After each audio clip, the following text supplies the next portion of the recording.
you all for being here today. We're very excited to be unveiling version 3.0 of the LaunchBoard Adult Education Pipeline. This is the third year. So we started this dashboard in 2017.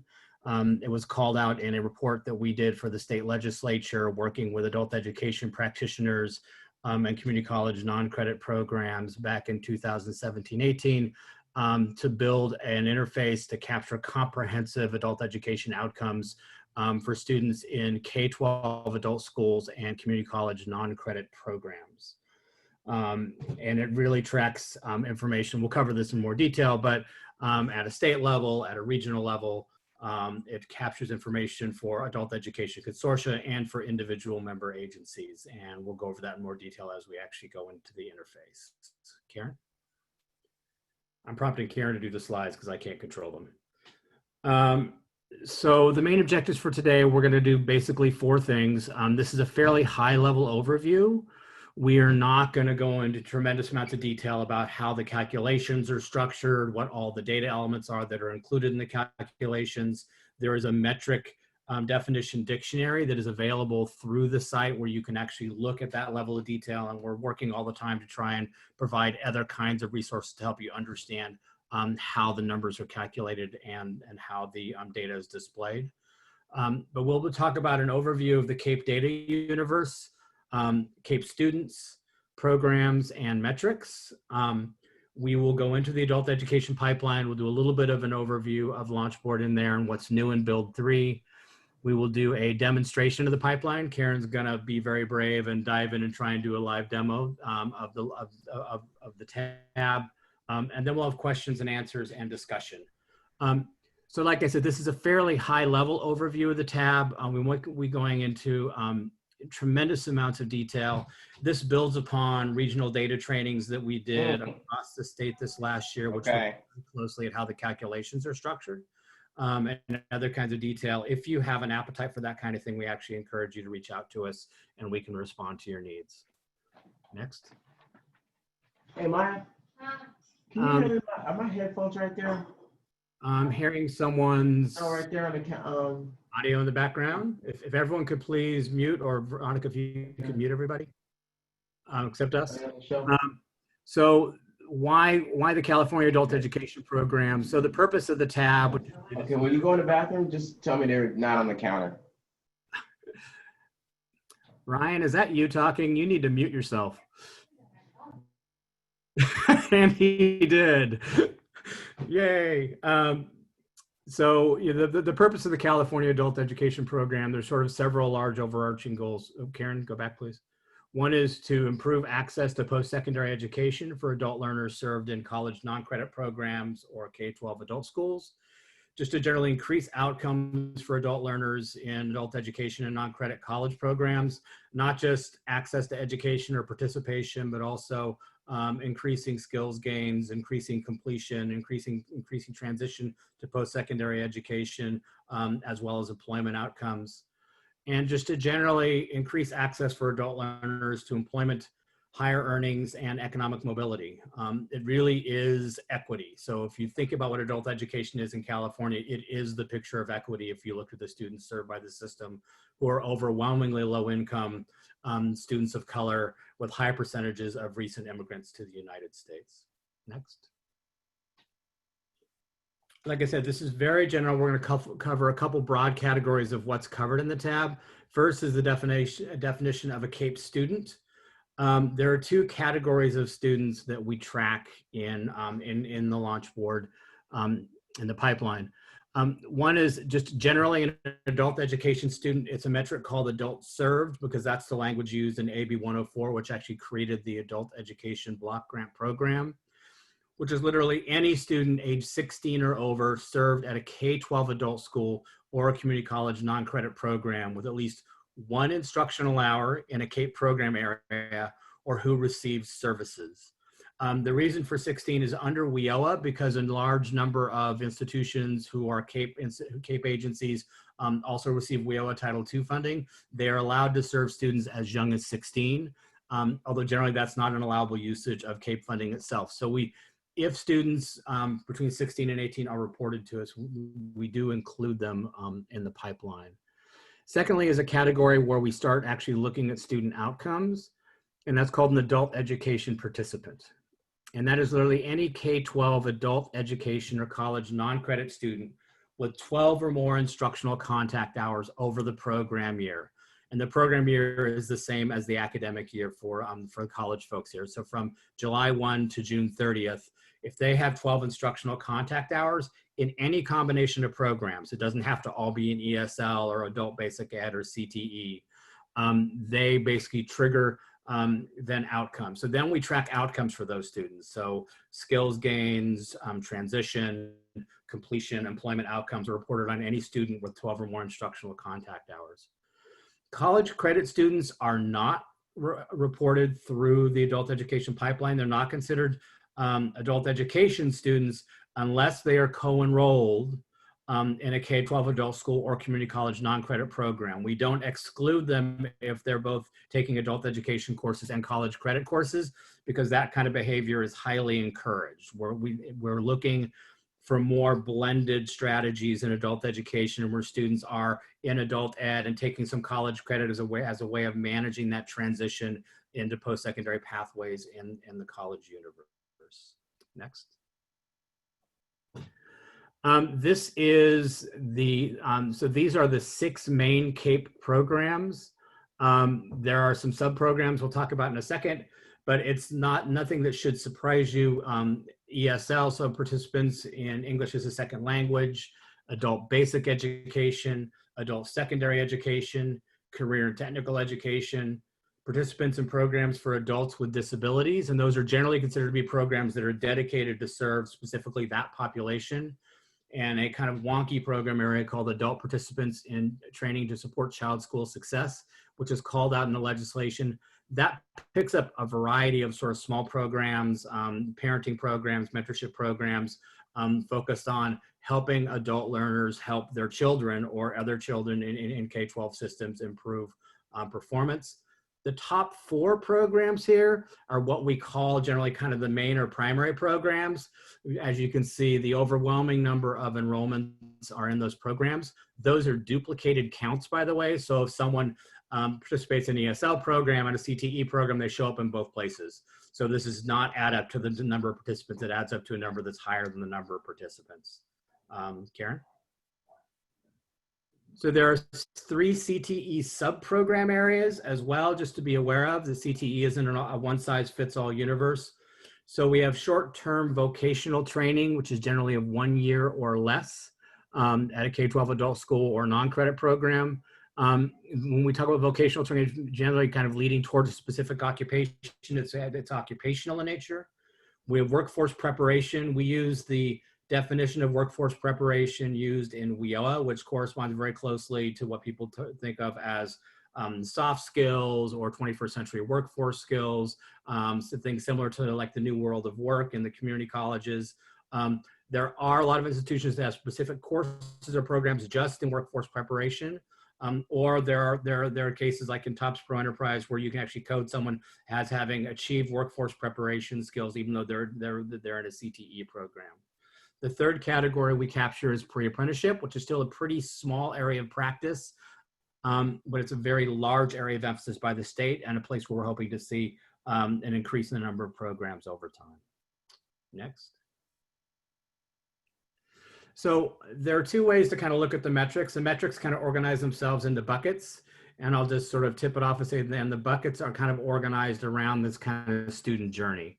So we have metrics relating to participation in adult education. So that's the adults served and the participant counts. We have program enrollments, which you've seen. We have other categories of students. So we look at students who have barriers to employment. We look at students who are receiving services. We look at students who are receiving only services, which is about 59,000 students statewide go to an adult school or a non-credit program and just get a service and then are reported. We have metrics for progress. The biggest one or the main one is educational functioning level attainment. These are the federal EFLs as defined by the National Reporting Service. We rewrote CB21 this last year, so the CB21 course levels below college level course now match the EFL federal levels. So there's a variety of ways we capture this. One is reporting through TOPS Pro Enterprise using CASAS pre and post testing, which is a validated way to capture that information. We also use CB21 course progression in college non-credit programs, and there's a dedicated data element for reporting this in MIS as well.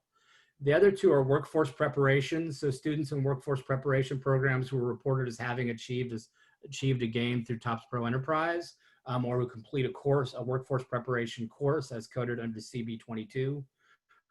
The other big measure here is occupational skills gains, which corresponds to 2 of the 5 WIOA measurable skills gains that are allowed to be reported.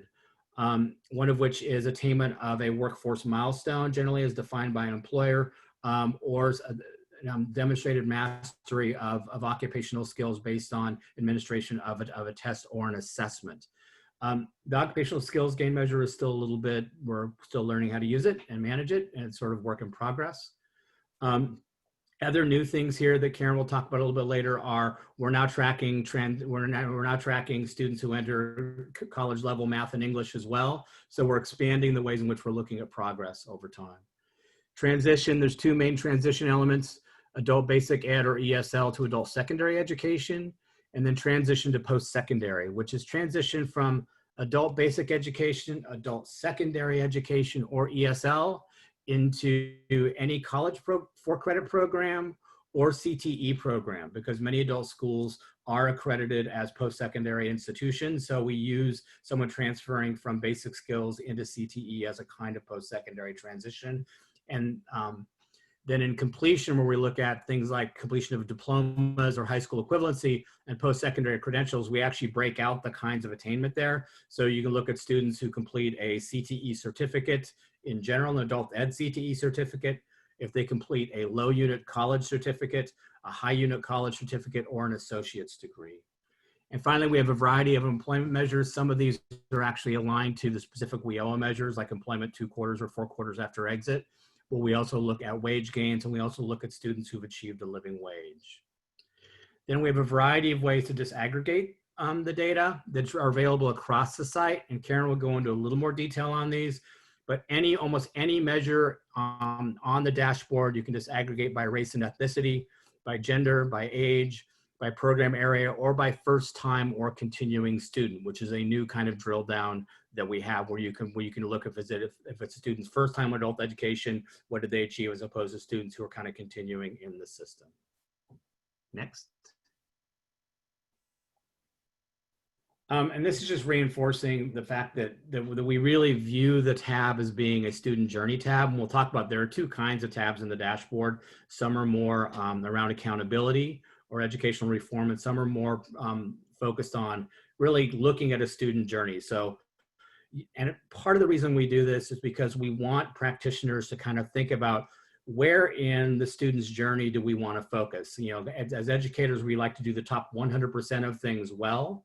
But maybe you want to focus on getting more students into your programs, and maybe you want to focus on helping more students progress and achieve EFLs. Maybe you want to focus on helping more students transition, or looking at completion or employment outcomes.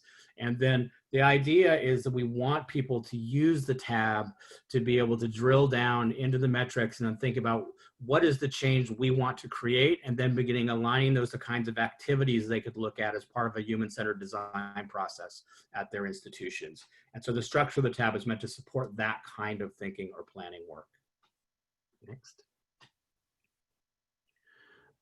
So the CAPE data universe, it's just important to aware, LaunchBoard is the one place where all the comprehensive outcomes are reported for consortia.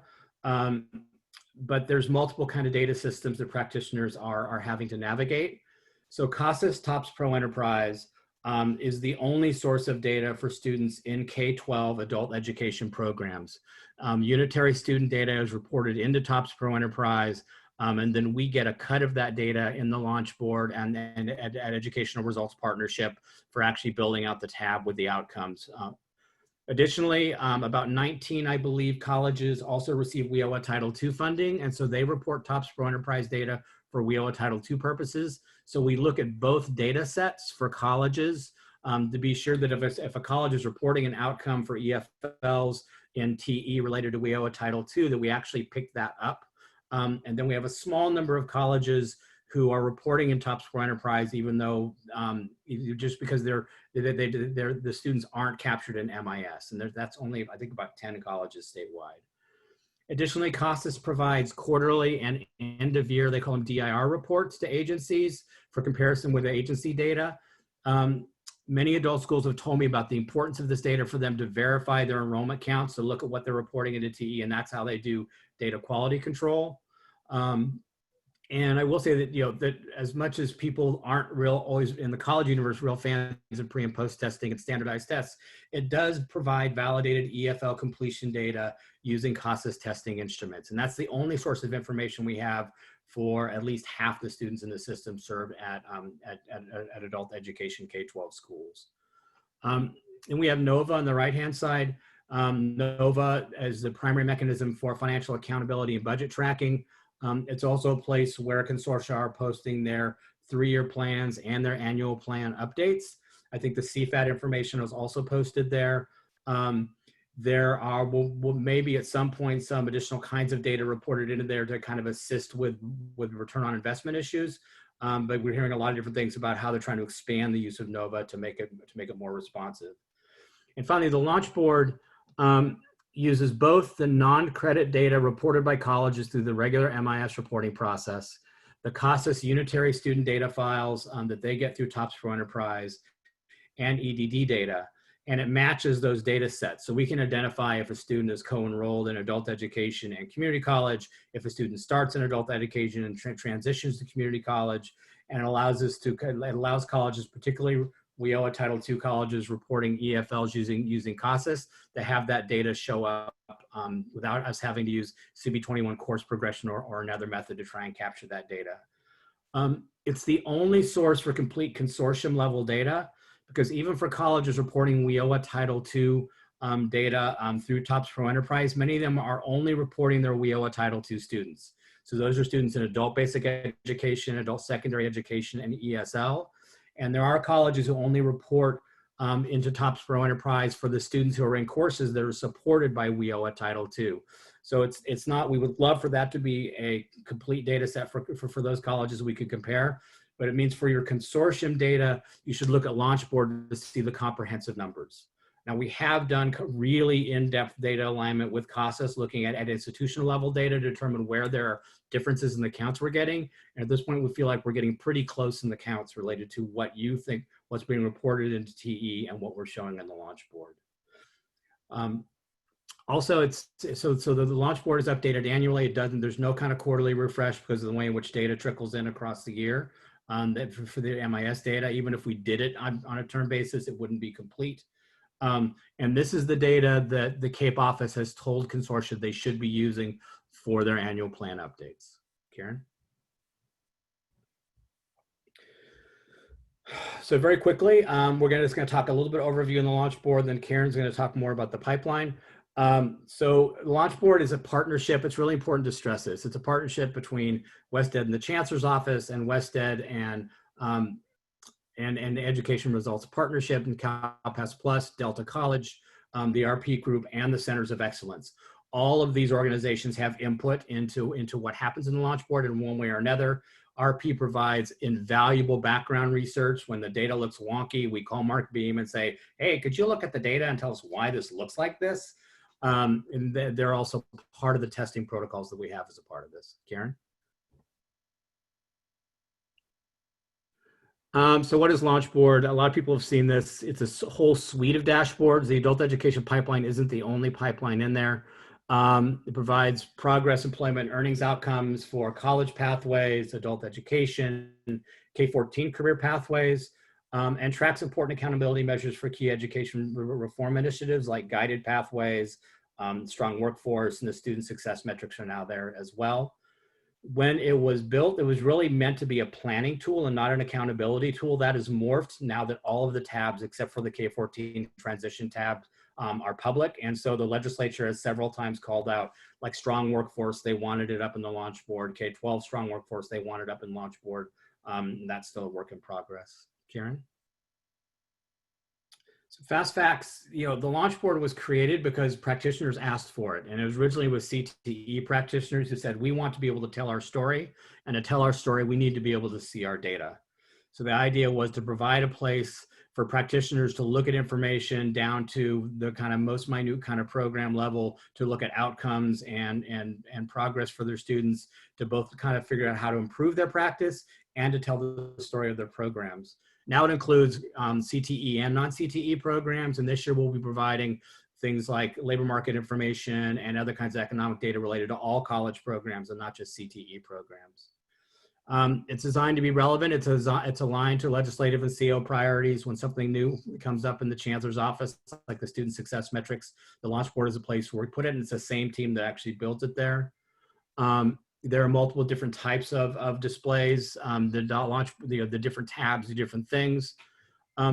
It's not meant for you to do any kind of new data collection. So it's built upon the public data sets that you already report. So reporting to TOPS for Enterprise, reporting to MIS. So it's not like there's a reporting structure or timeline. It's really about you paying attention to the accuracy of the data you're reporting into MIS, and if you're a college or into TE, and then understanding the impact of that or the way in which outcomes are displayed. It has multiple levels where you can look at data by state, by institution, by region, and then it includes disaggregations, which is really important for those of you doing equity work in the field. Karen? Like we said, there's really three different types of tabs: accountability tools, strong workforce, student success, guided pathways, which is tied to guided pathways as an educational reform movement, and then the student journey kind of pipelines, which are the community college pipeline and adult ed pipeline. The college pipeline will get updated probably June or July. We're in the process of actually beginning to rebuild that right now with the most current data. Karen?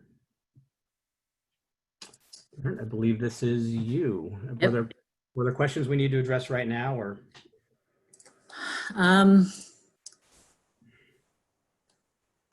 Why don't you take a look while I run through the rest of the slides that are kind of an overview of what's new, because I'd like to get to the live demo. Okay. Why don't you go, and if there's anything kind of pressing, I might butt in. Great, perfect. I'll stop after the slides and make sure if there's anything that you feel like needs to be answered before you have a live demo. So this is the homepage of the adult education pipeline, and we say, we might refer to 3.0. This is the third release of this dashboard. It's basically been around for 3 years now. And like Randy said, the dashboard's organized around a student's journey. And when we go live, it's so much better to do a demo of a dashboard, I think, dynamically live, because static, it just doesn't quite show you what it can do. But like Randy said, there's a lot of ways to visualize the data. There's a lot of locales. We've made a few changes with this to the user interface that I'd like to get people familiar with that might have used the LaunchBoard in the past. And then one really great thing I think about this dashboard, as well as the community college pipeline, is that you can do comparison views in these dashboards.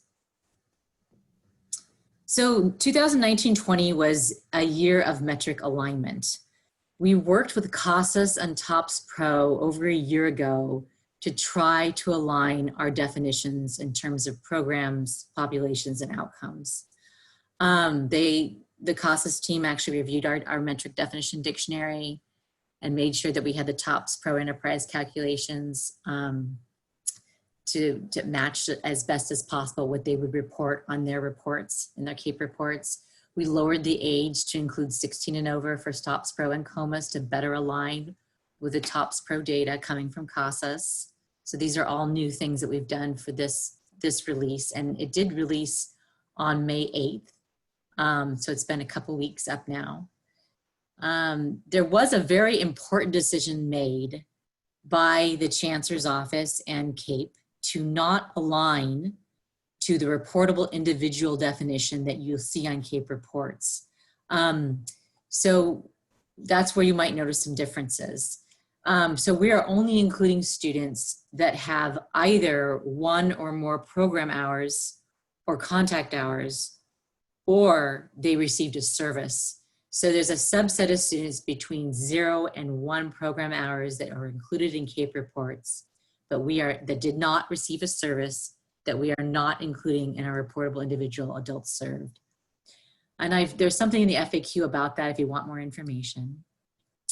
And this year was a huge year on our dashboards for alignment with student success metrics and that initiative. So we worked with a lot of our definitions to bring them in alignment. So then when you look across dashboards, when you see a metric that is measuring student success, completion, almost nearly always they are aligned. So here's a list of new metrics that we brought in, and we brought in a new view to build 3. Part of the reason some of these were brought in was to align to some of the new ways of measuring students in CAPE. So like that first one, 1 to 11 instructional contact hours, that was a new category. The community college district view is a new view that we brought in with this build.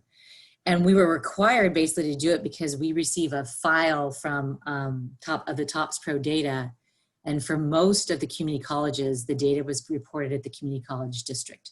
So if you wanted to see the TOPS Pro data, we really had to bring in a community college district view. So it's not a K-12 district view. Those will still be in the institution level. But you'll see when I go to the dashboard, there's actually a bubble that says community college district view. And that will only be for the community college districts and the community colleges. So as Randy mentioned, we have various ways of viewing our data. All metrics can always be viewed by our 3 main disaggregations is what we call them. I just got some screenshots of what those look like. In the prior version, we did have some program level views, so you can drill down by the 4 main program areas, ABE, ASE, ESL, and CTE, for some metrics, mostly outcome metrics, but some student metrics. And then the new drill down this year is for first time versus returning. We were thinking based on RP group advice that this would get us kind of towards looking at a cohort view. So you'd only be looking at first time students. And these drill downs, when they are together, will all work together. So if you select ABE first time, you'll see ABE first time. If you want to disaggregate that by gender to see how many female first time ABE, those will all work together.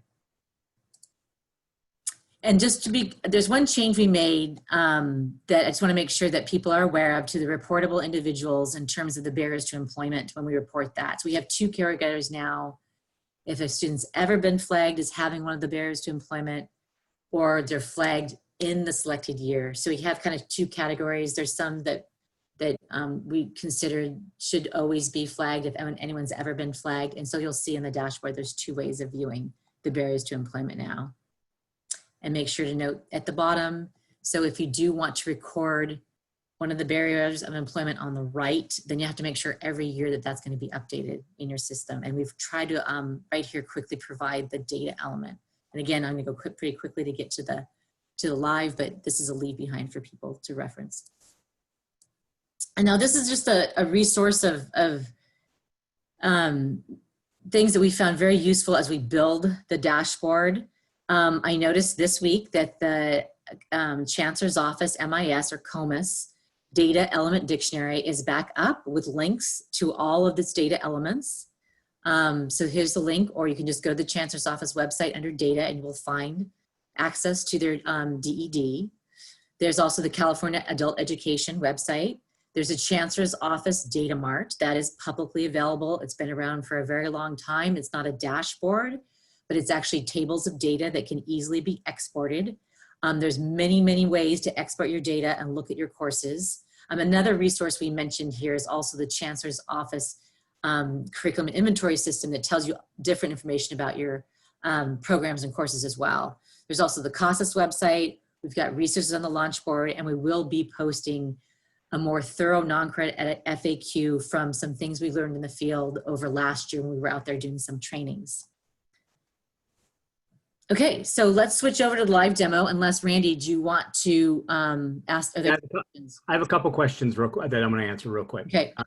So one of which was someone was asking about, now that non-credit programs are basically calculating apportionment by census, some are, how that impacts the reporting of instructional hours. Our guidance to the field has been that even if you are using census to calculate apportionment, you should still be using positive attendance to report student instructional hours into SX05.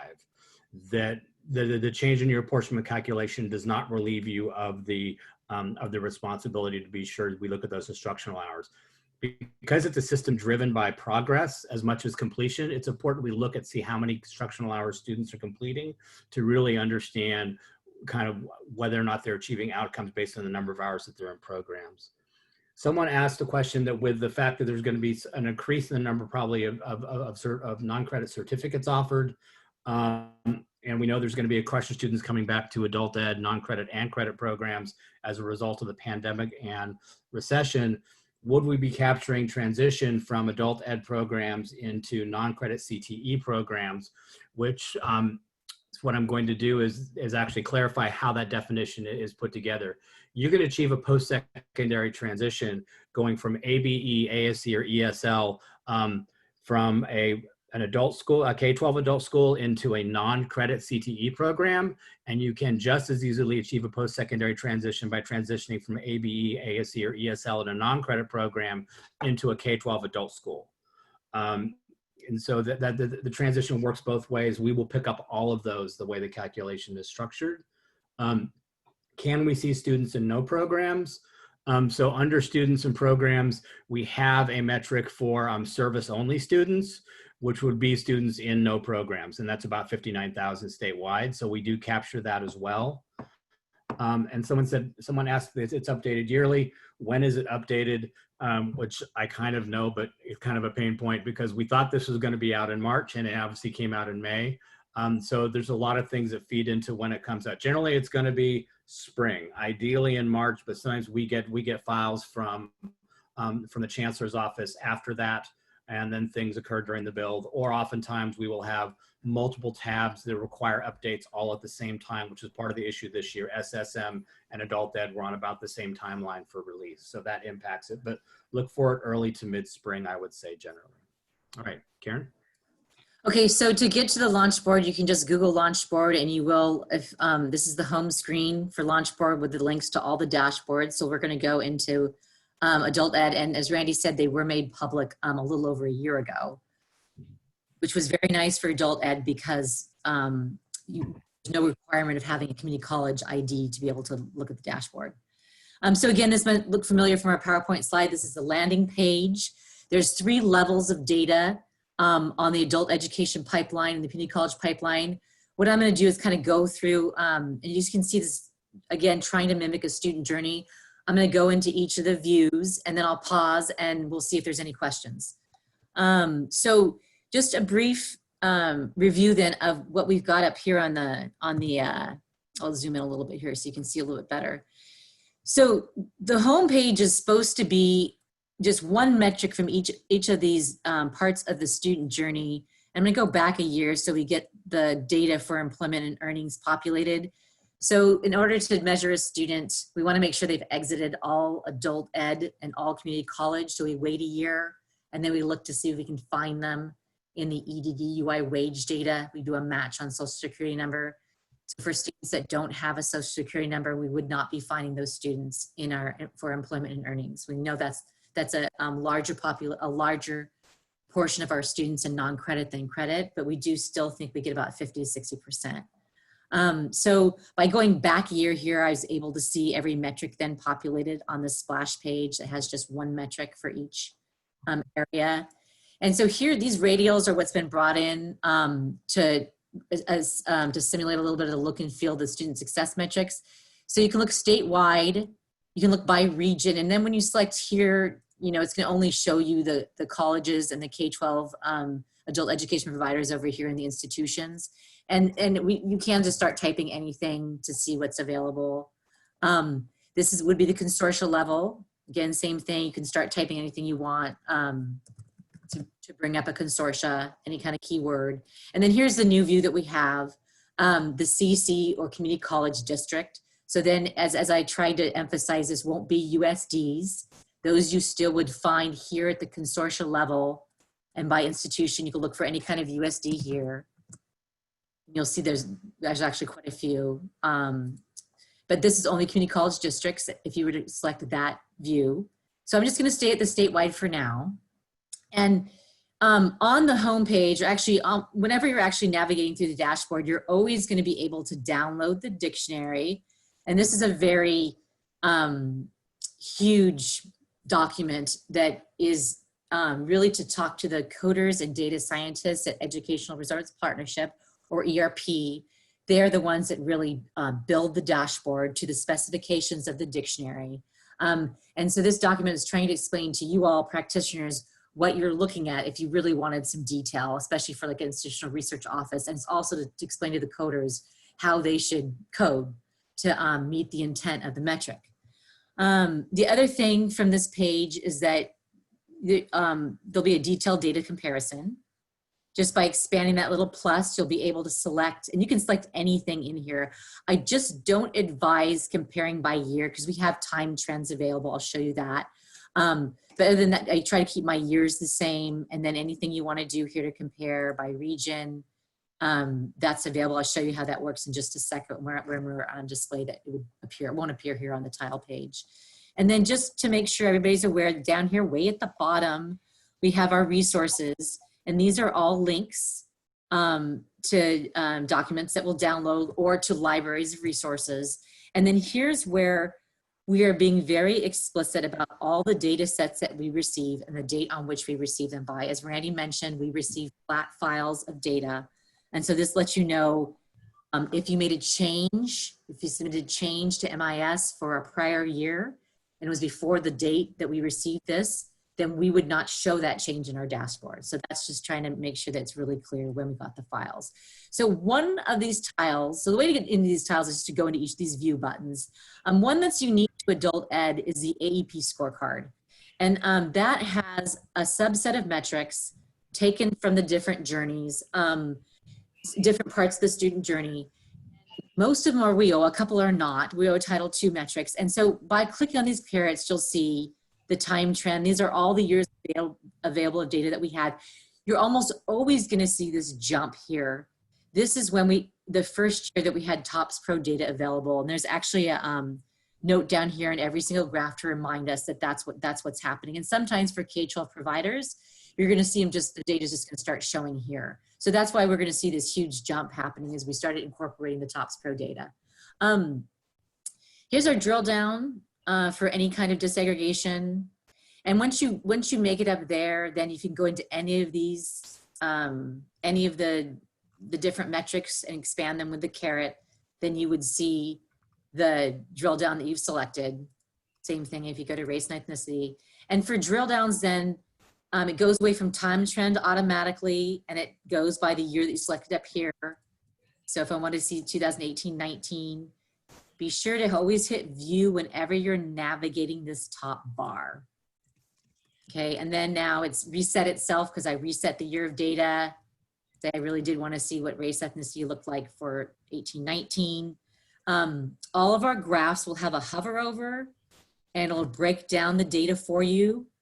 And on nearly every graph, we're showing percent right now with this build, with either a table below that I'll show you that shows you the numerators, denominators that can accompany the percent.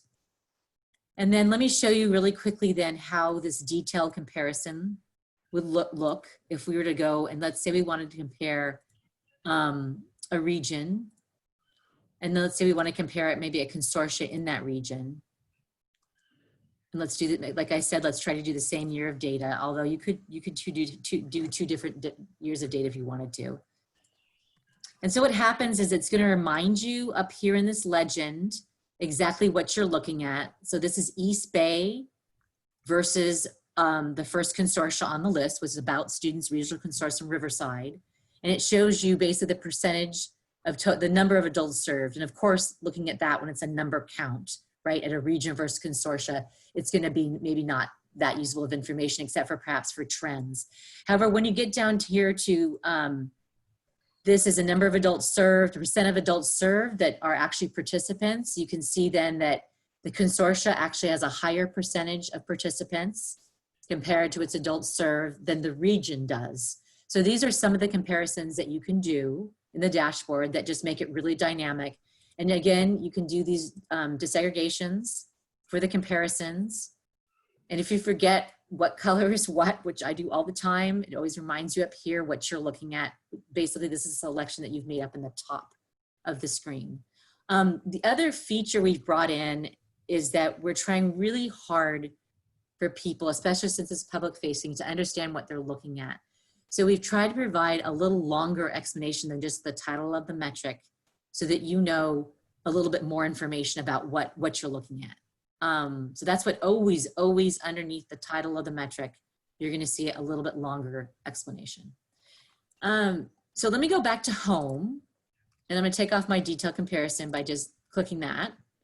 And I'm gonna go back to statewide and hit view. And now let's go into students and programs, but I'll pause for a second and see, Randy, if there's any questions before we go on. So I've been answering some of these online. So there was a question about employment data, which I know you will discuss, Karen, but someone is not seeing employment data for their students, and I'm presuming that's because they're in the 18-19 program year. We calculate employment basically the year after the student exits. So and that's consistent with WIOA.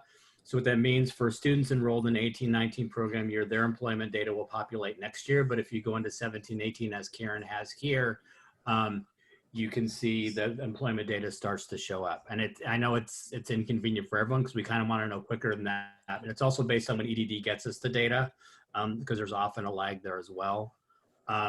We had a question about whether we would make an data extract with all the data points available to researchers similar to the college pipeline. And I responded in the chat to that person that we are open to that, and that has been under discussion. It is not available currently, but we are very open to looking at that.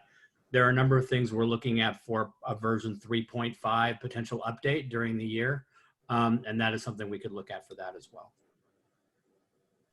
Okay, so I'm back on the home page. We went to the Iep Scorecard that is unique to the adult education pipeline. So here's the students and programs. And so when I first go in, I'm at this summary. So like I said, there's 3 levels of viewing the data. The first is that home page, really high level, 1 metric along each part of the student journey. The second is a summary level where we pull out 1 metric from the tile that's going to be a high level metric that just for somebody that really quickly wanted to look at, okay, what are my students and programs like? This shows you, basically Randy showed you this part on a PowerPoint of this is how your programs break down for your major adult ed programs. Scroll down a little bit more. It shows you your demographic information. And let's say I'm thinking, gosh, I really want to know a little bit more. This is where most of the data will live. Most of the visualizations are in the detailed data page. So over here on the left is how I'm going to navigate everything that I have. So all these carrots here could be expanded. They have metrics underneath all of them to look at. So I won't take a lot of time, but here's where we're first starting to see some of the drill downs. Here's one that will show us our first time students. And I do have a note down here about first time, because what's happening when we brought the TOPS Pro data in, you're gonna see this big jump that's gonna happen because it looks like those students from TOPS Pro are first time. I've got a whole FAQ question on this. We've developed explanations. Now, if I go to returning students, you're gonna see a dip.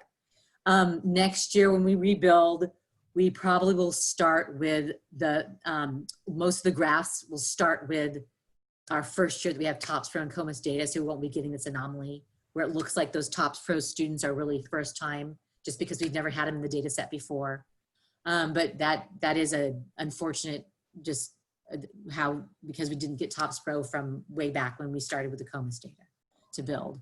And then again, these are the drill downs to see anything by gender, race, age group. Barriers to employment, I do want to just quickly tell you that because now there's 2 graphs for viewing this because of the way that we have if ever flagged. So that's a subset of the 6 that are if ever flagged, or the ones that are flagged in the selected year. And below every single graph now in detail view, I've got these tables I was talking about where you're going to see for everything displayed, you're going to see the percent, the numerator, and the denominator, just so that you have all the information to understand if you're like looking for values instead of percents. So just every single graph that's in the detailed data. And here in co-enrollment, these are all new metrics that we brought in on that list, that slide where I had the new metrics and some of the co-enrollment ones. And excuse me. And now these arrows here will allow you to navigate between the different tiles without always going to the home page. Let's say I wanted to go back to the scorecard. I'm going to go back here, and automatically going to take me to the summary page because that's all we have for the scorecard. Then let's say I want to go to back to students and programs again at the detailed level. Now let's look at the progress tab, the detailed data. That's a lot fewer metrics you see than the student and programs tab. They really are focused on progress. And then the next one would be the transition. And so here's where we're bringing in all of the drill downs for some of these outcomes. So Randy talked about this one metric of improved one or more educational function level, or EFLs. So here's where we can see if you want to measure this for an ABE student. And again, it's going to show you down here below exactly how those percentages look for ABE students, ASE students, to compare. And then let's say I really was actually kind of interested in seeing, what about my first time ASE students? Similar thing, you're going to see the data that reflects what's shown on the graph. I can look at this for just gender. So now I'm looking, this is telling me of my female ASE first time students. This is how many of the 21,916 participants, how many female, how many male met the outcome of this metric, which is completed one or more educational functioning levels. And here it gives you a little bit more information about what that is. And then if you're curious to learn more, definitions is a place that you can download the dictionary, or always back up here at the top, you can download the dictionary. And let me go one more to transition. I'll pause one more time to see to answer questions. Transition has transition to post-secondary, transition to ASE for ESL and AB participants only. So again, you can use the drill downs in the same manner that we saw before. You can look at ESL first time to see how many actually transition to post-secondary. And why don't I pause again and see if there's any questions about this section, because this is we feel like this is a pretty important section for adult ed, this progress and transition metrics. Is there anything, Randy, or should I keep going to success? We had a question regarding why the numbers seem slightly different when they add up all their institutions compared to looking at their consortium level data. And that seems to me, Karen, there could be a couple of reasons for that, one of which could be students who are duplicated across institutions and who are only counted once in the consortia data compared to that may show up in different institutions. But I also said that any time, this is just for everybody, when you see something like that and it sort of bothers you a little bit, to let us know. We have contact information. We try to be very responsive. We will dig into your data as best we can to kind of understand what might be going on.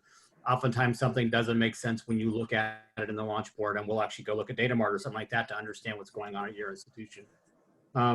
There's also a person asking why no one's showing up for co-enrollment data, but they believe they have, but they're expecting to see co-enrolled students.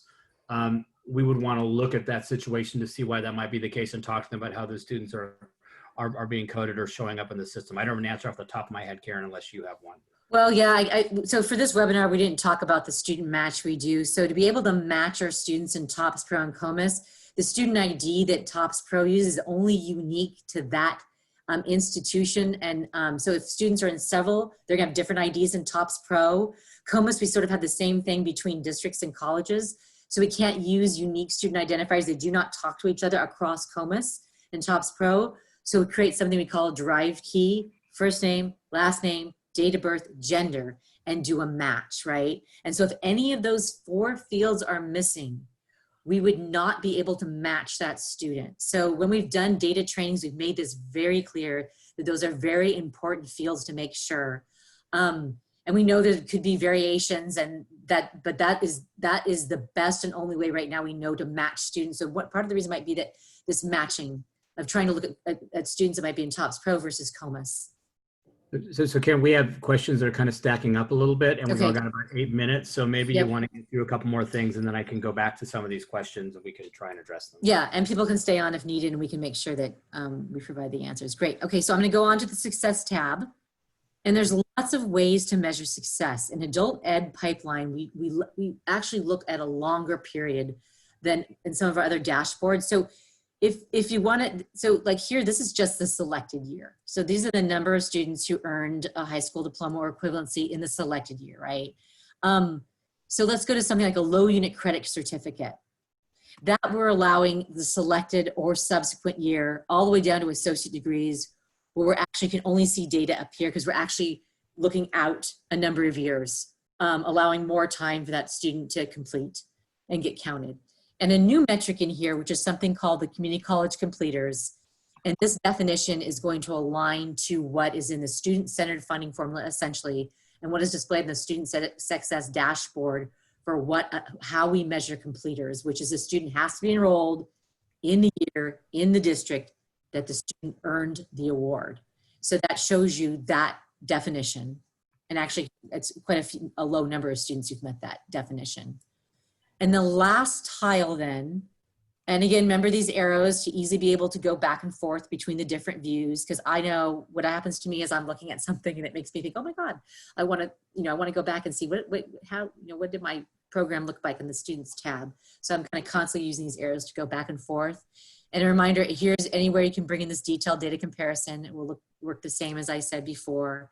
So let's go to the last, employment and earnings. And we have kept the employment metrics in this dashboard. What's happened in student success metrics and strong workforce programs, some of the other dashboards, is we are no longer showing the second quarter employment or fourth quarter employment because so many of our students were employed. Now it became more about actually the students and the wages they're earning. But so here you can see the second quarter employment, the fourth quarter employment. Again, down here will show you the numbers that align to the percents. Median annual earnings is aligned to WIOA. So we always say, wait till after the end of the program year or selected year of June, right? We wait a whole year to make sure students exited, since we don't want to measure students' earnings while they're still in education. And then we look to see, okay, they've exited, can we find them? And then we look at their wages to see if they have wages in the second quarter after exit, which would be October, December wages. And then we take that times 4. And we know there's some pros and cons of that. There might be some people who aren't employed in that quarter, but that does align to WIOA Title II, and it is consistent across our dashboards so that you can see the median annual earnings for different students. And here's where you could break down, again, same thing to look at your different metrics by different populations. And then change in earnings, I think, is measured before a student enters, not the first time, but after they've been gone for a year, okay? And then, again, the 2 quarters after exit. So 2 quarters before, 2 quarters after, and that's how we measure this change in earnings. And this, again, you can drill down to see what this looks like for different types of different populations of your students. And then Randy talked about this earnings compared to living wage. This metric is actually the only earnings metric that is in the student-centered funding formula on the community college side for credit. And this is aligned to that definition. So it's trying to see how many students made a living wage for the county in which their institution or district for a college is located, and for a single adult. So it sees how many students, what percentage are above or below the living wage. And that's, so Randy, do you want to, are there any other questions that? So a couple things. There's a question about how long we will be tracking students. And I just said, so I mentioned, I think we've generally, Karen, tracked for 5 years. However, next year we will be excluding any data prior to 2016-17, because that's the first year that we have data for both the K-12 adult schools and community colleges. So we'll be displaying, I believe, 4 years of data Right. next year in the build. The co-enrollment issue is still arising, so I've just basically said, Neil, let's look at that. I think it's Christy who had that question, why she's not showing any co-enrolled students. So I've encouraged her to contact us so we can dig in on that and figure out if something's going on either with the calculation or with how things are being coded locally. There was a question about no students completing GED, and I'm not sure if this is a college or a K-12 adult school. We have asked for, since 2017, and if the chancellor's office is listening, I'm gonna get in trouble, an award data element for high school diploma or GED, or our high school equivalency, and we still do not have one in MIS. So we're continuing to push on this issue. The other thing that goes on with high school equivalency is if you're an agency that has high school equivalency courses and you're also a testing center, then you obviously have data on your students who have passed the equivalency. But oftentimes there are agencies who are providing classes, but they're not the testing center, and they don't necessarily always get information about which students have passed or not. At least that is what's been reported to me. What we would like to do to resolve this, there are two things. One of which would be to have the chancellor's office give us an MIS element. But the second would be, we have asked for, and I think there's agreement that this would be a good thing to do, is actually to do a data match at student level data between the GED, HiSET, and task equivalency tests, and the enrollment data we have in LaunchBoard, which would allow us to get a more accurate count of students who completed the GED, whether or not there was at your institution, you had the ability to enter it into a data element. So that would give us a couple different options. And I'm sure I am missing things. If I have, so the other thing is some of the transition elements also, that also are looking backwards, and some of the completion elements, what you'll see is the current year for completion and on some of the award types will look low. That's because they can often complete, they could achieve a completion in the current program year or a subsequent program year. So we have one data set that populates now, and then that data gets, will increase next year once we pick up all the students who were enrolled last year who also completed in this year. And there's different different time frames for completion of different types of awards. Like I think an associate's degree is like 4 years.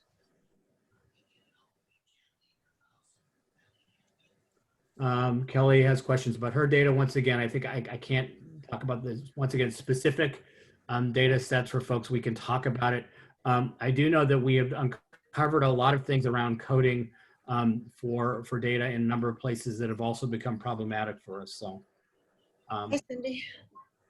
Yeah, but please, I'm putting up the slide that has our emails to contact us, especially if it's a specific question for your college institution, K-12 provider consortium. We'd be more than happy to look into the data. And again, we got 3 people we can contact: Randy, myself, or Aurora King, who's part of our team. Actually, if I think our preferred method would be to contact Aurora King, and then she can contact the appropriate person if it's a question that would be better directed to a Kate person or somebody else. And Randy, do you want to say about next year's build or? Yeah, just a couple of things that we're working on. So yeah, there a couple of things people have noted in the chat on the high school equivalency, just really quickly, that there's supposed to be a data match for WIOA Title II that CDE does for high school equivalency, but my understanding is that has not been happening as well. So this is something we need to take a run at. There have been issues related to sort of MOUs around data sharing and matching going on between the agencies. We want to resolve this, however, because we think it's an important category of services. Some of the things that we're going to do, hopefully in like a build 3.5, is we're looking at user interface enhancements. We actually want you to be able to understand how the metric is calculated as you're looking at it, and not have to pivot over and read through, like I think literally a 200-page metric dictionary to try and look what the calculation is, and then decipher what's in there, because it's very complex as a document. So we're trying to add kind of natural language descriptions to the elements in the underlying data sets. We discussed even providing access for researchers to the SQL code to be able to kind of, so you can see how it's actually coded in SQL, because oftentimes there's a translation issue from the calculation in the dictionary to the actual SQL coding as well. We've been trying to refine the adult education resources and resources page to make those more user-friendly and more contextually specific to adult education, and that's something we're going to continue to get better at. We have a large FAQ developed through all the non-credit trainings and additional questions that have come up, and some of these questions will probably get added to that will be available probably this week or very soon, and that will be regularly updated, so we would invite you to go back to that. And then we have proposed to the Chancellor's Office, obviously we're in a life is uncertain kind of time of life, but we've proposed doing sessions around the state next year on using LaunchBoard data for program improvement and planning. We'd like to do some kind of non-credit code alignment sessions for colleges where we actually pull your data out of LaunchBoard and Cte and sit down with you and look at your data in the LaunchBoard and identify where there might be coding issues that are impacting your data. We identified a lot through the non-credit trainings this year. We want to work with consortia around leveraging the revision to CB21 for helping non-credit students be counted under AB 705 and building stronger transitions into college level courses for adult education students. And we have a very large CTE data set for the entire system that we built for adult education and community college data. And we've created an interactive data tool that we will be releasing sometime in the coming weeks and that we want to do professional development on next year. We'll probably look at increasing cohort-based metrics, and we want to do more work with instructional content, contact hours. And we're also trying to look more closely at the relationship between student services, access to those, and student outcomes as well. That's all, folks. And people seem to really like the idea of code alignment. I think it'd be fun, but then I have a very odd sense of fun. Yeah, it's a lot of work. So someone said, if you could, I think you can see transitions to our Cape partner K-12 AE to our CC non-credit program, right? So that is the transition to post-secondary metric Well, under progress, right? But not, yeah. Well, if it's a general transition, like just they started at the adult school and then they started enrolling at the non-credit program, you wouldn't see it as a transition unless they transition to CTE. Then it would show up as a post-secondary transition. If they did adult basic ed at the, well, I guess it could be a transition to ASC as well, but so if they did ESL at the adult school and then did ESL in the non-credit program, we wouldn't show that as a transition. Although if it was the same program year, we'd show them as enrolling in more than one institution. If there's a desire to see that as a transition, we're really struggling with the best way to capture student flow, because we understand that these are students who swirl a lot. If regular community college students swirl a lot, I think that this is a population which probably swirls even more. The best way to capture information that would be useful to you in terms of understanding where students are going to get served. And if they're showing up at 5 different institutions in the same year or over a couple of years, that's probably a question about how do you capture those students and really help them hone in more quickly. So I just want to recognize that we're past time. But if there's other questions, Randy, do you have time to stay on for a few more minutes just to make sure I'm not. Sure. Thank you all for taking time today to look at the new adult education pipeline. We hope you find it useful, and please reach out again to any of us listed here at West Ed. We are more than willing to help or answer any questions you may have.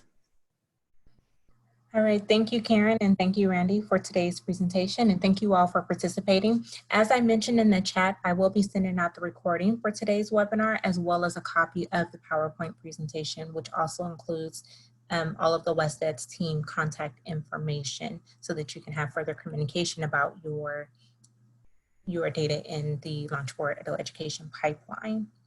Again, thank you all very much for participating, and I believe Randy and Karen will hang on for a couple more minutes if anybody has any questions. At this time, definitely feel free to unmute yourself and you can just ask the question verbally, since most of our team will be exiting the room. I see Ryan has a question, and he's asking whether we have any awareness of whether non-practitioners are accessing the data, like elected officials or community leaders. I don't have any indication that many other folks are looking at this.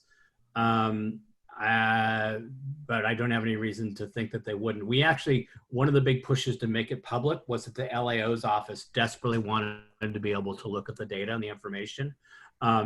But we have yet to receive a single question about the data in the pipeline from the LAO's office. We did 4 very in-depth presentations about this to the legislature after we did the Measuring Our Success report. So they're very aware of it, but I don't have any clear sense that they're looking at it. I think that probably we will be trying to direct them to it, or at least the Cape office will be, because of everything that's going on with budgets at a state level.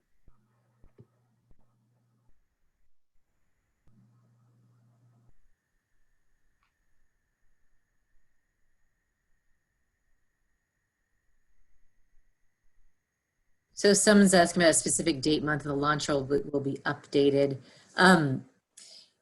So the student success metric dashboard, we believe is pretty much ready. I'm not sure which dashboard you're asking about, but there will be a Chancellor's Office announcement probably coming very soon. As Randy mentioned, the community college pipeline, which has a very much look and feel like the adult education, but is credit and non-credit. That dashboard is scheduled to be released and updated with 17-18 and 18-19 data at the end of June. There was kind of a pause on community college pipeline and strong workforce program because definitions were still sliding around for the student success metrics and for the student-centered funding formula. So those actually did not get updated for a year. Last November, the strong workforce program dashboard was updated with 2017-18 and brought mostly into alignment with student success. But again, that's going to get refreshed along with the community college pipeline at the end of June. Guided pathway dashboard, we think could be June. There hasn't been a huge push by the Chancellor's Office to get that dashboard updated. So that's pretty much where we are in terms. Adult Ed was the first one dashboard of this 2018-19 cycle to actually get updated. So a document showing these dashboard and updated timelines. Well, let's see. Kim, I can email you something. We don't really have a document with the timelines. This year's been particularly challenging. We got, as Randy said, we got the data late. Then when the stay-at-home order happened and everybody went home, we've had some real delays on building the data that's impacted timelines. So I can definitely, let's see, what would be the best thing to do? I can post something. I can just type it in here too, maybe, of what we're going to, so SSM 2.6 is what we're calling it. That's a student success. Very soon.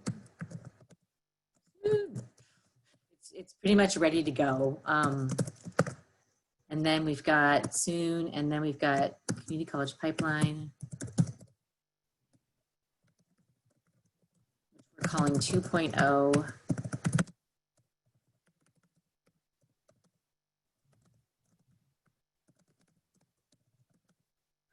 Include the strong workforce program because that's really a subset of those metrics.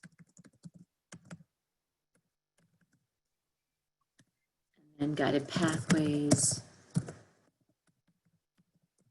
And then for Randy mentioned the K-12 SWP. Right now we have a K-14 transitions dashboard that's pretty out of date and that you do need a password to get into that. That will be replaced by may be replaced by the K-12 SWP dashboard. We still aren't able to get the data from CDE to be able to build a dashboard, even though it's in the legislation to build a K-12 SWP dashboard. I love that dashboard. Yeah, I know that dashboard, like Kath told me they did pretty quickly, but anything else? Looks like things are slowing down. Okay. So once again, everyone, feel free to reach out. We try to be as responsive as we can. If you have any questions, just let us know. Yep. Thank you so much for joining. All right. Thank you, Karen, and thank you, Randy, and thank you all for hanging on and continuing to be engaged. We'll see you all next time and have a great afternoon. Thanks, Veronica, you too. Thank you.